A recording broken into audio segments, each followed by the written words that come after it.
What's up guys, my name is Blake Moore, welcome to More Finance, and today is the last day of my ratings challenge that I'm doing where I compare the good ratings to the bad ratings. So it's Wednesday and I'm not going to be going out that long because last week on the Wednesday I didn't go out very long either. I went from about 5:30 to 7:30, so I figured I would do that again today, So that's the time we're going to be going and we'll see what happens. Honestly, this is the last day so far. 6 out of the 6 days have been better with the good ratings than the bad ratings. So I've pretty much already gathered all the data that I need, but I'm just doing the last day just for the sake of the challenge, So I'm just going to go ahead and dash now, and we are on our way. Well, we already got our first order as I was pulling out of my parking spot, and it's this one to McDonald's, starting off with the banger order, $8, 4 miles.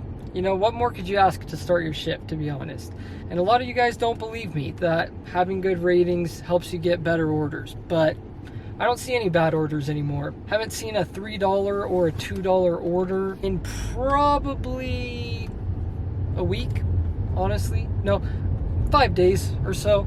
I just don't see them anymore. Not at all.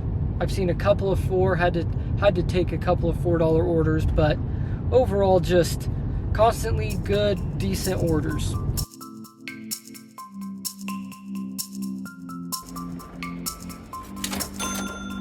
Well guys, unfortunately that order did take us quite a bit longer than I wanted it to because I had to wait at that McDonald's for like 10 minutes, unfortunately.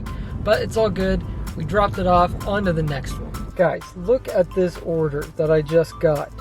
The next order of the night, this amazing stack order that I'm guessing probably has a hidden tip in it. I'm not gonna lie, but this is the next order of the shift. We are definitely accepting that. Because I accept every order, and we are on our way.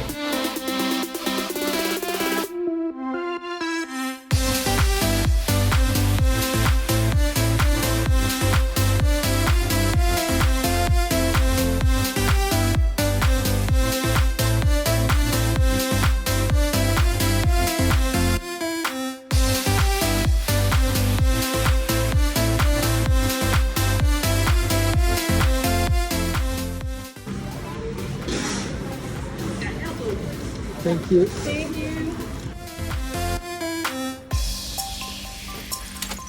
Well guys, I was right. There was a hidden tip in that order and we ended up making $26.25 in our first hour. So that's really good.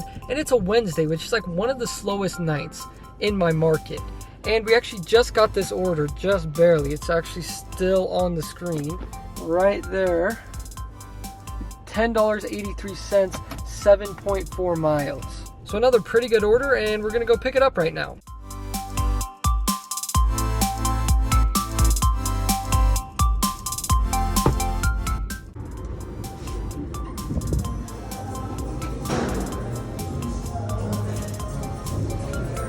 Yeah, for Brian.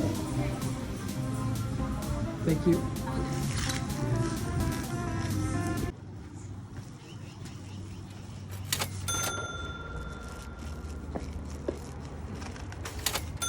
Well guys, honestly that order was extremely easy. Both pickups were ready right when I got there and both drop-offs went really smoothly, so can't complain about that.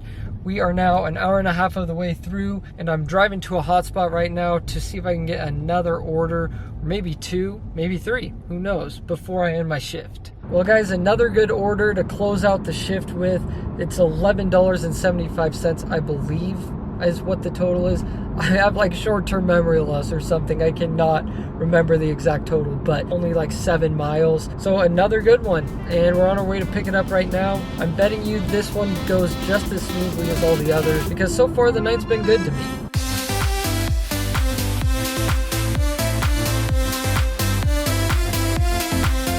I just had a pickup for Phil. Doordash.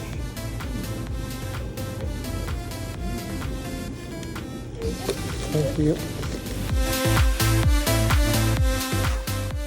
Alright guys, so in total we ended up making $48.83 in the 2 hours that we worked, which means our hourly pay was $24.42.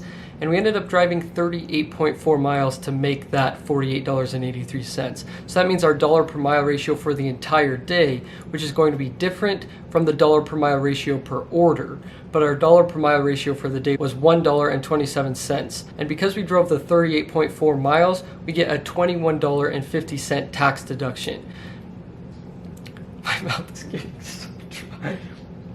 You laugh about it. And because we drove those 38.4 miles, that means we spent $4.99 on gas. And if we save 5% of our total after taxes, then we're going to be saving $2.03 towards car repairs and car maintenance, which means our total expenses for the day were $7.02. This means that our total after expenses was $41.81. And our real job or our employee job hourly pay would be $20.91. So that's comparing it to normal W-2 jobs, normal employee jobs. That's just the amount of money that you're making after taxes. So for this shift, it was $20.91, which is actually a really good paying job in my opinion. So next we have to figure out the taxes. So because we get the $21.50 tax deduction, that means our taxable income, if we use that tax deduction, is $27.33. And if we take 30% of that to save towards taxes, then we're going to be saving away $8.20 for this shift, which means our total after taxes is $40.63. But in order to get our total net profit for the day, we have to factor in those expenses as well as the taxes. So after everything is all said and done and all expenses are accounted for, we get a total of $33.61 that we made for the day, which means our hourly profit after expenses was $16.81. So now on to the comparison between the bad ratings and the good ratings. This is the last day comparison. Wednesday was the last day that we had left to compare. And so our bad ratings went like this. Our average payout per order was $6.86. The average miles we had to drive per order was 5 miles. Our average dollar per mile ratio per order was $1.37. And our average net profit per hour was $12.75. That was with the bad ratings. Now onto the good ratings. As you guys can see, the average payout per order was $8.14, so much better payout per order. And the miles we had to drive was only 4.52 miles per order. So we had a higher payout per order and we had to drive less miles to get that higher payout per order, which means our dollar per mile ratio was way better. It was $1.80 per mile instead of that $1.37 with the bad ratings. And our net profit was over $4 per hour better with the good ratings at $16.81 per hour. So I know a lot of you guys were asking why the dollar per mile ratio is different when we're doing the average dollar per mile ratio per order rather than the overall dollar per mile ratio for the day. And that's just because the average dollar per mile ratio per order isn't factoring in the time that we don't have orders and I'm just driving around without any order. And that's why the overall dollar per mile ratio is lower, is because it's accounting those miles where I'm just driving around aimlessly, driving to different hotspots, driving to different restaurants, trying to find orders. So that's where the difference is between those two. So there you guys have it. Another day in the books where the good ratings were better than the bad ratings. Hopefully you enjoyed this video. If you did, make sure you hit that like button for me and also hit that subscribe button if you enjoy my content. And if you want to see even more content from me, go check out my other channel, More Finance Reacts. I react to all sorts of stuff over there, and if you guys ever want me to react to any of your DoorDash stories or your DoorDash finances or anything like that, you can just send me an email. We can set up a Zoom call and I can do that over on that channel. So make sure you go check it out, subscribe over there, watch some videos, let me know what you think, and as you guys know, you're the best subscribers in the entire world, and I'll see you guys next time.